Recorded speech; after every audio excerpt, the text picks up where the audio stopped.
মোৰ নাম শ্ৰী কৌস্তভ ডেকা, মই ২য় শ্ৰেণীত পঢ়ো। মই এটি গীত গাব ওলাইছো, ভুল হলে ক্ষমা কৰিব।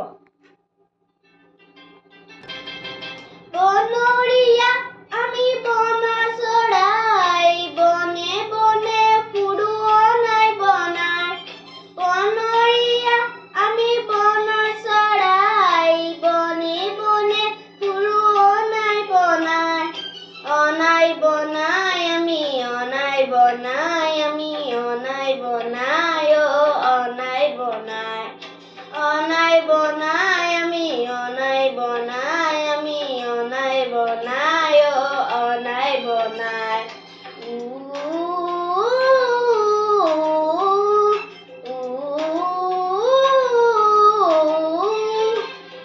মৰে মইনা তই পোহনীয়া, সখী বনৰীয়া মইনাৰে পতালি সখী। মৰে মইনা তই পোহনীয়া, সখী বনৰীয়া মইনাৰে পতালি সখী। ঘৰৰ কথা আমি বনত পাতিম, বনৰ কথা আমি ঘৰত পাতিম। ঘৰৰ কথা আমি বনত পাতিম, বনৰ কথা আমি ঘৰত পাতিম। পৰ্বতৰ বননি ফুৰিম বগাই, অনাই বনাই